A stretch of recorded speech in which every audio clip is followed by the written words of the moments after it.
Hello students, मैं मनीषा आप सभी को स्वागत करती हूँ मेरे यूट्यूब चैनल संस्कृत ई क्लासरूम में। तो आज हम कक्षा 9 के जो प्रथम पाठ है अविवेकः परमापदं पदम उसके बारे में पढ़ेंगे। तो सबसे पहले हम विषय का जो अर्थ है उसको जान लेते हैं। अविवेक शब्द का अर्थ क्या है? विवेक शून्यता यानी कि बुद्धि शून्यता, बुद्धिहीनता। परमापदम ये एक संधि हुआ है, परम प्लस आपदम। परम शब्द का अर्थ है बहुत और आपदाम शब्द का अर्थ है विपद यानी कि विपत्ति।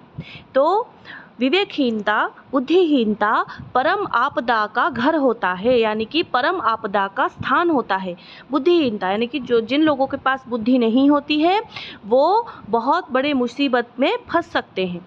तो देखिए हम विषय का स्टार्ट करते हैं अभी। तो क्लास में दो बच्चे हैं, रुचा और व्योमो। तो उन लोगों के बीच आपस में बातचीत हो रही है। उसी बीच रुचा व्योम से कुछ प्रश्न पूछती है और फिर व्योम उसको समझाता है। तो फिर रुचा पूछती है, व्योमो एकम प्रश्नम पृच्छामि कः सः पशुः यः सर्पस्य शत्रुः। तो रुचा पूछती है, व्योमो मैं तुमको एक प्रश्न पूछ रही हूँ कि कः सः पशुः, वो कौन सी ऐसी पशु है जो कि सर्पस्य, सर्पस्य यानी कि सांप की षष्ठी विभक्ति हुआ है, कौन सी ऐसी पशु है जो कि सांप का शत्रु है। फिर व्योम जवाब देता है, रुचे गरुड़ः सर्पम भक्षति। भक्षति शब्द का अर्थ है खाना यानी कि गरुड़ जो होता है वो सांप को खाती है। मयूरः अपि अहिभुक् कथ्यते, और मयूर जो है वो भी अहिभुक्। अहि शब्द का अर्थ क्या है? अहि शब्द का अर्थ है सर्प यानी कि सांप का एक प्रतिशब्द होता है अहि। तो मयूर जो है उसको भी हम अहिभुक् बोलते हैं यानी कि वो भी सांप को खाता है। फिर रुचा पूछती है, व्योम एते तु खगौ न तु पशु। खगौ शब्द, खग शब्द का अर्थ क्या है? खग शब्द का अर्थ है पक्षी। तो रुचा बोलती है कि व्योम तुमने ये जो दो का नाम बोला, गरुड़ और मयूर, ये दोनों तो पशु नहीं है, ये दोनों पक्षी है। फिर व्योम बोलता है, आम ज्ञातम एषः नकुलः सर्पस्य शत्रुः यस्य चित्रम अत्र दत्तम। तो फिर वो बोलता है, हाँ मुझे पता है कि ये दोनों पक्षी है। तो फिर पशु कौन है जो कि सांप का शत्रु है? नकुलः। नकुल शब्द का अर्थ क्या है? नेवला। नकुल यानी कि नकुला यानी कि नेवला।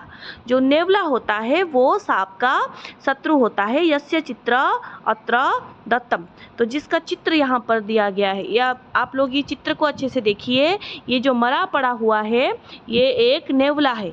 तो नकुल है, संस्कृत में हम उसको नकुल बोलते हैं, जो कि सांप का शत्रु होता है।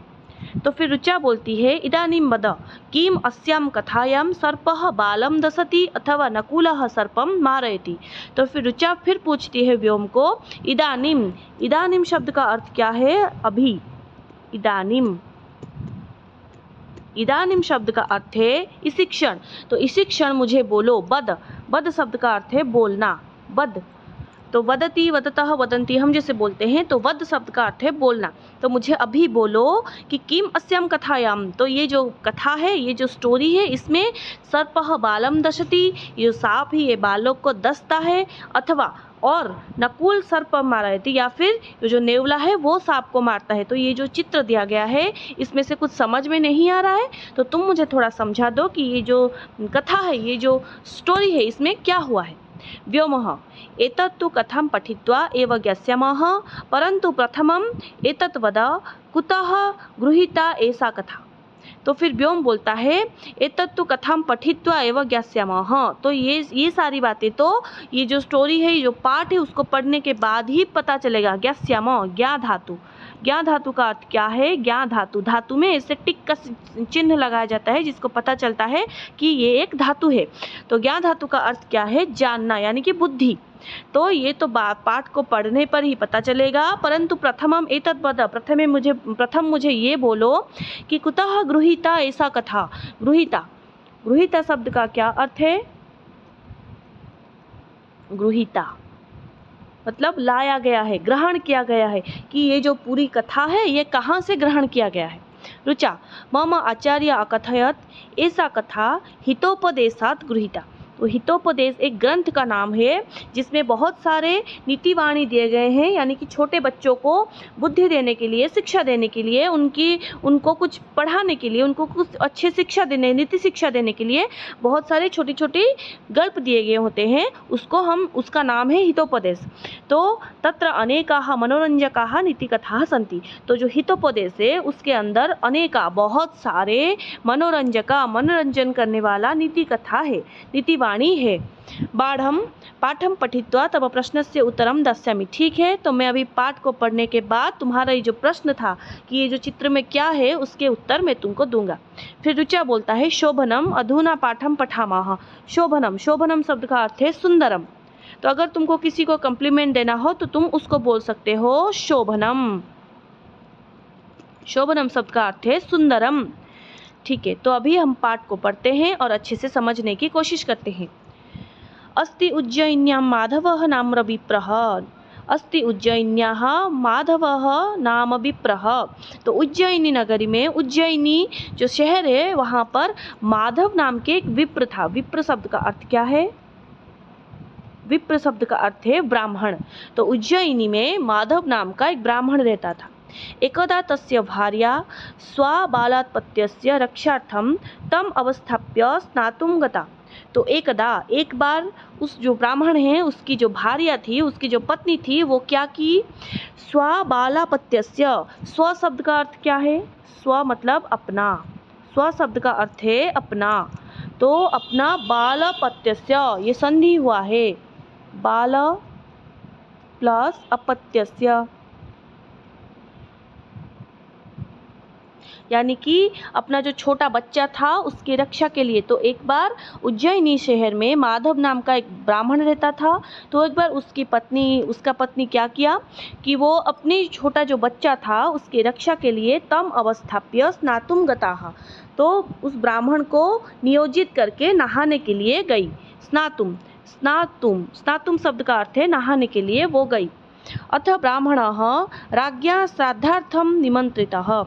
तो फिर उसके जाने के बाद ब्राह्मण को राजा के पास श्राद्ध के लिए निमंत्रित किया गया। यानी कि जो राजा महाराजा थे वो अपने पितृपुरुष को श्राद्ध देने के लिए बहुत सारे ब्राह्मणों को निमंत्रित करते थे और उनको भोजन देते थे, उसके साथ साथ उनको कुछ दान दक्षिणा भी देते थे। तो फिर वो जो ब्राह्मण को राजा के यहाँ पर श्राद्ध के भोजन के लिए निमंत्रण आया। ब्राह्मणः सहज दरिद्र्यात् अचिन्तयत् यदि सत्वरं न गच्छामि तर्हि अन्यः कश्चित् श्राद्धार्थं वृत्तः भवेत्। तो ब्राह्मण अचिन्तयत्, सहज दरिद्र्यात् अचिन्तयत्, दरिद्रता के कारण, सहज दरिद्रता के कारण अचिन्तयत् यानी कि चिंता किया, सोचा। यदि सत्वरम शब्द का अर्थ क्या है? जल्दी। सत्वरम शब्द का अर्थ है जल्दी, यानी कि क्विकली, इंग्लिश में हम उसको बोलते हैं क्विकली। यदि मैं जल्दी नहीं गया तर्हि अन्यः कश्चित् श्राद्धार्थं वृत्तः भवेत्। तो और किसी को श्राद्ध के लिए नियोजित किया जाएगा। वृत्तः यानी कि नियोजित किया जाएगा। यतः वो एक श्लोक बोलता है, आदानस्य प्रदानस्य कर्तव्यस्य च कर्मणः क्षिप्रम क्रियमाणस्य कालः पिबति तद्रसम। तो वो बोलता है कि आदान प्रदान कर्तव्यस्य च कर्मणः क्षिप्रम क्रियमाणस्य कालः पिबति तद्रसम। तो आदान प्रदान और कर्तव्य, ये जो तीन चीज़ें हैं, एक है आदान, एक है प्रदान और एक है कर्तव्य। आदान यानी कि कुछ चीज़ लाना, प्रदान यानी कि कुछ चीज़ देना, और कर्तव्य अपना जो खुद का जो कर्तव्य होता है उसको समय रहते हुए कर लेनी चाहिए। क्षिप्र यानी कि जल्दी, तो उसको समय रहते हुए जल्दी से कर लेनी चाहिए, वरना क्या होगा? कालः पिबति तद्रसम। समय क्या करेगा? वो सारी चीज़ों को खराब कर देगा। अगर समय रहते हुए हम ये सारे काम ना निपटा ले तो समय के साथ साथ ये सारे काम नष्ट हो जाएंगे, यानी कि खराब हो जाएंगे। कालः पिबति तद्रसम, तो उसका जो वो जो काम का जो रस है, यानी कि उस काम में जो मज़ा है वो बाद में नहीं रहेगा। तो आपको भी अपने एग्ज़ाम के लिए हो या फिर कोई काम के लिए हो, पढ़ाई समय रहते हुए ख़त्म कर लेनी चाहिए। देखिए नेक्स्ट क्या लिखा गया है, किंतु बालस्य अत्र रक्षकः नास्ति। फिर वो सोचता है अगर मैं वहाँ चला जाऊँगा तो मेरा जो छोटा बच्चा है उसकी कोई रक्षा के लिए नहीं रहेगा। नास्ति यानी कि नहीं रहेगा, नास्ति नहीं है। तत्किम करोमि, फिर वो सोचता है, अपनी मन ही मन में वो सोचता है, तो फिर मैं क्या करूं, वो मन में सोचता है। भवतु चिरकालपालितम इमं पुनर्विवं पुत्र निर्विशेषम नकुलम बालरक्षायां व्यवस्थाप्य। तो वो अपने मन ही मन में सोचता है, ठीक है भवतु, ठीक है, चिरकालपालितम, चिरकाल यानी कि बहुत दिनों से, पालितम बहुत दिनों से पाला हुआ, ये पुत्र निर्विशेषः, ये जो मेरा जो नेवला है ये मेरे पुत्र के समान है। बाल रक्षायाम व्यवस्थाप्य गच्छामि, तो वो सोचता है मैं जो छोटा नेवला है जिसको अपने पुत्र के जैसे बहुत दिनों से पालता आ रहा हूँ, वो क्या करेगा, वो जो मेरा छोटा बच्चा है, बाल रक्षायाम, मेरे छोटा जो बच्चा है उसके रक्षा के लिए मैं उसको व्यवस्थाप्य गच्छामि, मैं उसको नियोजित करके जाऊँगा। तथा कृत्वा गतः, तो ब्राह्मण ने वैसा ही किया और वो चला गया। अपना जो नेवला था, नेवले को बालक के रक्षा के लिए वो नियोजित किया और वहाँ से चला गया। ततस्तेन नकुलेन बाल समीपम उपसर्पन् कृष्ण सर्पः दृष्टः। ततस्तेन संधि हुआ है, ततस्तेन, ततः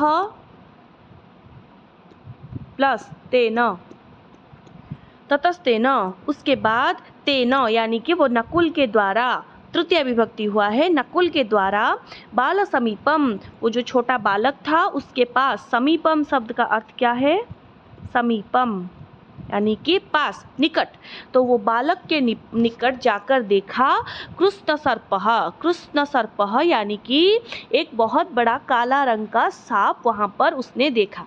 तो फिर वो नकुल ने बालक के समीप जाकर देखा कि उसके पास बालक के पास एक बहुत बड़ा काला रंग का सांप वहाँ पर आ चुका है। सह तम व्यापाद्य खंडसह कृतवान, तो फिर नेवले ने क्या किया, वो जो कृष्ण सर्प है उसको उसने व्यापाद्य शब्द का अर्थ क्या है, व्यापाद्य यानी कि मारना।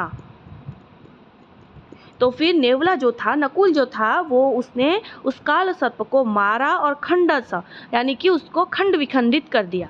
अत्रांतरे, देखिए अत्रांतरे यहाँ पर संधि हुआ है, अत्र प्लस अंतरे, अत्रांतरे मतलब उसके बाद, ब्राह्मणोपि ये भी संधि हुआ है, ब्राह्मणः प्लस अपि, तो उसके बाद ब्राह्मण श्राद्धं गृहीत्वा गृहम् उपावृतः, उसके बाद क्या हुआ, ब्राह्मण जो था वो श्राद्ध ग्रहण करके घर पे वापस लौट आया, गृहम् उपावृतः वो घर पे वापस लौट आया। ब्राह्मणं दृष्ट्वा नकुलः रक्तविलिप्तमुखपादः तस्य चरणयोः अलूठत्, तो ब्राह्मण को देख के, दृष्ट्वा यानी कि देख के, यहाँ पर त्वा प्रत्यय हुआ है, देखिए द्रुस धातु के साथ त्वा प्रत्यय हुआ है वहाँ पर, कि ब्राह्मण को देखकर वो जो उसका जो नेवला था वो रक्त विलिप्त मुख पादः, खून से लथपथ मुख यानी कि मुंह, उसका मुंह और पाद यानी कि उसका जो चरण है, उसका जो पैर है, उसका मुंह और पैर वो सारा खून से लथपथ था। तो ब्राह्मण को देखकर वो जो नेवला था वो रक्त विलिप्त होकर, खून से लथपथ होकर, ब्राह्मण चरणयोः अलूठत, ब्राह्मण के पैरों के नीचे जाकर गिर पड़ा। अलूठत यानी कि गिर जाना या फिर उसके पैरों के नीचे जाकर बैठ जाना।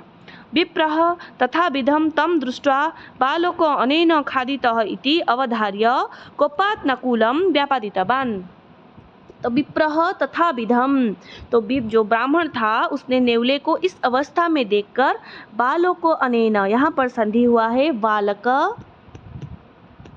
प्लस अनेन,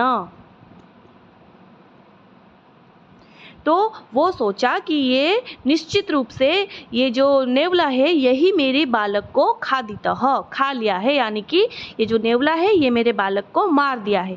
इति अवधार्य, ये विचार करके, कोपात यानी कि गुस्से में आकर, नकुलम व्यापादितवान्, व्यापादित का मतलब क्या है, यहाँ पर हमने व्यापाद्य शब्द पढ़ा था, यहाँ पर भी व्यापाद शब्द आया है, यानी कि उसने क्रोध में आकर वो जो नेवला है उसको मार डाला। अनन्तरं यावत् उपसृत्य अपत्यं पश्यति तावत् बालकः सुस्थः सर्पश्च व्यापादितः तिष्ठति। अनन्तरम उसके बाद जब वो अंदर गया, बालक के पास गया, अपत्यम शब्द का अर्थ क्या है, बालक यानी कि पुत्र, अपत्यम शब्द का अर्थ है पुत्र। फिर उसके बाद जब वो पुत्र के पास गया, पश्यति तावत, तो फिर पुत्र को उसने सुस्थ, बहुत ही सुस्त सबल और ठीक रूप से देखा। सर्पश्च व्यापादितः तिष्ठति, और वहाँ पर सांप को मरा हुआ उसने देखा। ततः तम उपकारकम नकुलम मृतम निरीक्ष्य आत्मनं मूषितं मन्यमानः ब्राह्मणः परम विशदम अगच्छत्। उसके बाद क्या हुआ, वो जो ब्राह्मण था, तम उपकारकम, वो उपकारी नेवला को, मृतम निरीक्ष्य, उसको निरीक्षण किया, फिर देखा कि वो मर गया है। आत्मानम, फिर उसने क्या किया, आत्मानम मूषितम, खुद को उसने लुंठित समझा, यानी कि खुद को वो बहुत छोटा समझा, बहुत वो दुखी हो गया।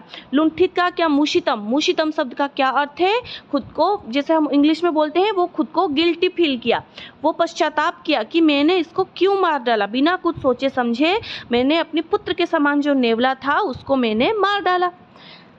मूषितम मन्यमानः, खुद को उसने लुटा हुआ व लुंठित समझकर, ब्राह्मणम परम विषादम, विषादम शब्द का अर्थ है दुखी, उसने बहुत दुख प्रकाश किया, बहुत शोक प्रकाश किया कि मैंने बिना कुछ सोचे समझे अपने पुत्र के समान जो नेवला है उसको मार डाला। इसीलिए वो बहुत विषाद हो गया, यानी कि बहुत दुखी हो गया कि मैंने ये जो नेवला है उसको बिना कुछ सोचे समझे मार।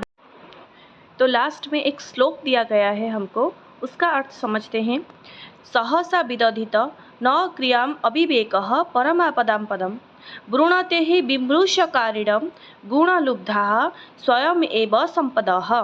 तो सहसा शब्द का क्या अर्थ है, जल्दबाजी में, यानी कि बिना कुछ सोचे समझे जल्दबाजी में कोई भी काम नहीं करना चाहिए, क्योंकि अविवेकः परमापदाम पदम, अविवेकता बहुत बड़े आपत्ति का स्थल होता है, बहुत बड़े आपत्ति का स्थान होता है।